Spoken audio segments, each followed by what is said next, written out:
Ya alhamdulillah waktu itu ya groundbreaking aja sih sebenarnya. Dan apa namanya sebagai bentuk apa namanya ya lebih bentuk keseriusan kita untuk membangun masjid di sana gitu ya. Makanya kita berkumpul bersama-sama berdoa semoga Allah mudahkan. Tapi memang yang sudah terlaksana atau terakuisisi itu baru tanahnya saja. Nah tanahnya itu sekitar kalau nggak salah 7 M ya tanahnya ya, tanahnya sekitar 7 M. Terus luasnya itu sekitar 400 meter persegi. Nah pembangunannya itu membutuhkan dana sekitar 32 M. Nah kalau nggak salah udah terkumpul berapa belas M gitu kalau nggak salah, saya lupa, nanti coba saya cek lagi ya update-nya. Cuman berapa belas M yang sudah terkumpul, alhamdulillah. Tapi masih panjang memang perjalanan, cuman lebih cepat memang lebih baik. Dan kemarin uh, dari Cinta Quran yang menginisiasi ini sebenarnya bilang sama kita di grup ya bahwa memang untuk donasi memang terjadi penurunan ya untuk pembangunan masjid. Makanya kita mau ngajak teman-teman lagi untuk lebih semangat lagi berdonasi untuk bangun masjid, karena sebenarnya banyak hal yang bisa kita dapatkan ketika kita berdonasi di proyek akhirat ini. Kenapa? Karena pertama di Jepang masjid itu sangat jarang, itu satu. Terus kedua, di sini bukan hanya masjid tapi juga jadi di sini tuh Islamic Center, tempat ibadah ada. Terus di sini juga ada tempat uh, apa namanya ya para orang-orang Jepang yang ingin mengenal tentang Islam ya, tempat dakwah juga di sini. Di situ juga ada studio untuk ya mungkin podcast atau apapun ya, studio media lah, kita bilang media untuk di Islamic Center tersebut. Ada daycare buat penitipan anak-anak di sana juga ada. Jadi banyak banyak hal ketika sudah di sana tuh banyak yang bisa kita dapatkan secara pahalanya. Nah Ustadz tuh berkali-kali bilang sama kami, sering ya, dan banyak ustadz sebenarnya menyampaikan bagaimana kita tuh bisa di waktu yang singkat ini kita bisa beramal yang tepat gitu loh. Artinya kita nggak tahu waktu kita, umur kita di dunia ini berapa lama, tapi bagaimana kita bisa mencari amalan yang tepat untuk akhirat kita gitu. Jadi ini salah satu peluang untuk kita semua, teman-teman semua, bapak ibu semua, ada satu proyek akhirat yang dimana nanti insya Allah mudah-mudahan kita bisa kecipratan dari sini untuk mendapatkan pahala yang besar di akhirat nanti insya Allah. Mas, targetnya tadi berapa miliar? 32. 32 baru terkumpul 11 ya terakhir ya? Bukan, lebih kayaknya. Lebih ya? Saya lupa, mungkin 15 mungkin ya, lupa saya. Kalau untuk luas tanahnya sendiri berapa? 400 meter persegi. 400 meter. Tapi nanti dibangun berapa lantai saya lupa ya. Itu donasinya dikumpulkan dari seluruh dunia atau memang Seluruh dunia bisa. Cuman kan target kalau misal kami kan dari mungkin sebagian orang-orang Jepang dan orang Indonesia. Tapi dengan kita menggunakan media sosial ya, kita berharap bukan hanya Indonesia dan Jepang saja yang mencoba untuk berdonasi.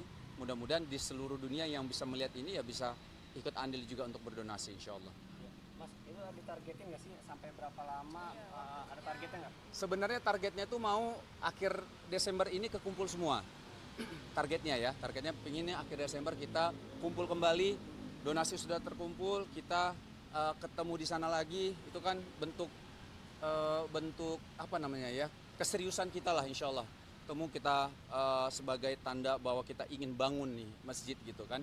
Dan memang sangat transparan, dana terkumpul berapa segala macam gitu, itu insya Allah transparan sekali. Kalau itu ide awalnya dari siapa sih Mas? Mungkin Saya kurang tahu karena bukan saya ya, inisiasi bukan. Saya hanya mensupport saja sebenarnya.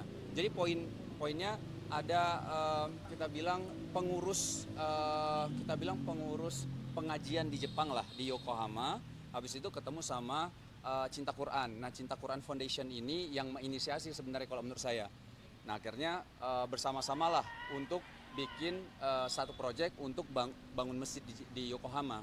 Masjid Indonesia pertama. Masjid Indonesia katanya pertama. di Yokohama kan luas ya, tapi baru ada satu masjid ya di sana ya. Enggak, bukan satu masjid, ada beberapa masjid ada. Cuman kalau yang pertama tuh Masjid Indonesia. Kan kayak di Tokyo ada Masjid Indonesia yang di Tokyo, ini Masjid Indonesia yang ada di Yokohama. Tapi bukan hanya orang Indonesia yang boleh masuk ya. Semuanya bebas boleh masuk. tapi masyarakat Indonesia sendiri seberapa banyak sih yang ada di Jepang sendiri? Banyak, cukup banyak loh. Pertama waktu itu kita ketemu, saya pernah wawancara waktu itu sensei atau guru ya, kita bilang ustadz lah ya. Sensei dari Jepang, itu ada dua,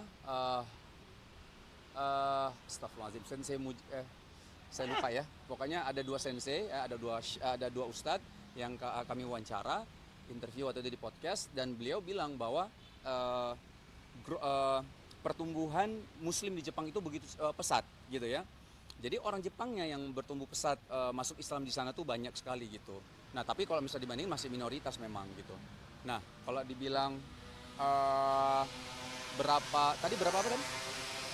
Berapa banyak sih pertumbuhan masyarakat? Kalau pertumbuhan besar, cukup pesat lah. Kalau dibilang pertumbuhan ya, untuk pertumbuhan ya, itu cukup pesat. Tapi kalau untuk jumlah itu masih minoritas lah kalau di sana. Iya. Tentang ini dong, Siren suka bikinin cemilan nih buat Mas Wisnu. Ah. Anak-anak itu emang sudah apa namanya setiap hari atau emang ada jadwal-jadwal atau seperti apa, Pak?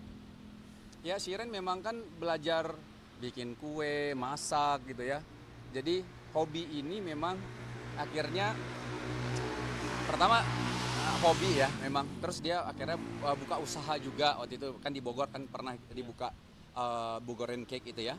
Terus ketiga memang suka banget bikin makanan-makanan. Habis itu sharing memang di media sosial ya, siapa yang mau bikin ala Shiren lah kayak gitu. Terus ya testernya ya kami. Suami sama anak-anak gitu kan. Tapi alhamdulillah masya Allah enak sih. Kalau misalnya kayak kemarin dibikinin pizza, nah pizzanya itu memang karena saya suka banyak keju ya, jadinya saya suka banget sama yang dibikin sama Shiren. Dan makanan-makanan lain yang dibikin Shiren, alhamdulillah sejauh ini sih jarang gagal ya, masya Allah tabarakallah. Tapi memang kalau misalnya ini saya bilang, ini ada kurang yang ini ada kurang ini, kayak gitulah. Kasih masukan buat Shiren gitu. Kalau saya segala sesuatu yang banyak kejunya memang. Jadi kayak misalnya pizza, keju ditebelin, maksudnya dibanyakin kejunya. Terus misalnya bikin lasanya, terus dibanyakin juga kejunya, misalnya kayak gitu kan. Terus apapun lah. Nah, alhamdulillahnya Shiren bukan hanya bisa bikin yang manis-manis, maksudnya kayak kue segala macam, tapi juga bisa bikin yang asin-asin ya, makanan gitu segala macam bisa juga. Masih belajar sampai sekarang. Tapi senang aja saya ngelihat, maksudnya intinya gini, Shiren bukan orang yang jago masak, tapi belajar masak. Saya senang gitu ngelihat, wah, istri yang bisa masak tuh senang ya gitu ya. Walaupun yang nggak bisa masak ya nggak kenapa-napa juga gitu loh. Intensitas buat bikin cemilan dalam seminggu mungkin berapa kali sih?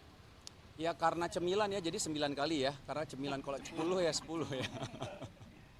Ya enggak, kalau itu lagi waktu bebas aja. Nggak kita suruh bikinin dong gitu. Tapi saya suka kirim-kirim di Instagram tuh, DM-in Shiren lagi, enak di makanannya, kirim ke Shiren. Sayang bikinin dong gitu kan.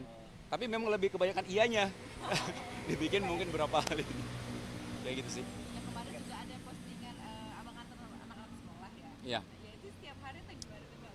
Kita memang mengusahakan ya, aku sama Shiren tuh ngantar anak-anak ke sekolah. Maksudnya tapi nggak pasti kita anterin nggak gitu ya, tapi kita mengupayakan ketika memang pas saya sama Shiren, misalnya saya anterin karena Adam sama Hawa, anak saya pertama sama kedua itu kan satu sekolah. Jadi kalau saya nganterin ini, biasanya Shiren anterin anak ketiga karena beda sekolahnya gitu. Nah kalau tadi pagi kebetulan Shiren yang antarin anak ke satu kedua gitu. Nah saya anterin anak yang ketiga. Nah anak ketiga ini memang suka naik motor. Nah saya bilang, maksudnya naik motor, ya udah naik motor sama saya pakein helm gitu ya, masih kecil sih. Jadi ya supaya di depan kena angin segala macam gitu sih. Jadi tapi kita upayakan. Tapi pernah juga kok nggak sama kami, pernah misal sama kakeknya gitu, itu pernah juga gitu. Sebagai bentuk quality time ya sih. Karena memang benar bisa, apalagi buat saya ya. Karena kan saya jarang di rumah nih. Itu bentuk quality time benar juga. Karena kayak misalnya lagi di mobil, itu kan ada waktu mungkin setengah jam sampai 45 menit di perjalanan. Nah itu saya bisa ngobrol tuh sama anak-anak, ngomong apa, bercanda segala macam. Tapi kadang-kadang cerita apa gitu yang dimana bondingnya mudah-mudahan bisa jadi dapat antara saya sama anak gitu. Kalau sama anak yang kecil juga gitu kan, ketika dia seneng dilihat, oh aku sama abiku gitu ya, insya Allah bondingnya dapat lah. Mas, satu lagi dong Mas, yang Ya. postingan harus dengar istri itu. Nah itu gimana sih maksudnya? Harus dengar istri maksudnya? Ini postingan yang tadi apa namanya, yang Mas posting katanya harus dengar istri. Mana tadi ya? Yang postingan di pin ya? Di Instagram, di feed. Oh itu udah lama. Nah, Udah lama. Enggak, itu lebih bentuk ini aja. Itu pertama gini sih, ketika posting sesuatu, iya tahu. Itu udah lama itu.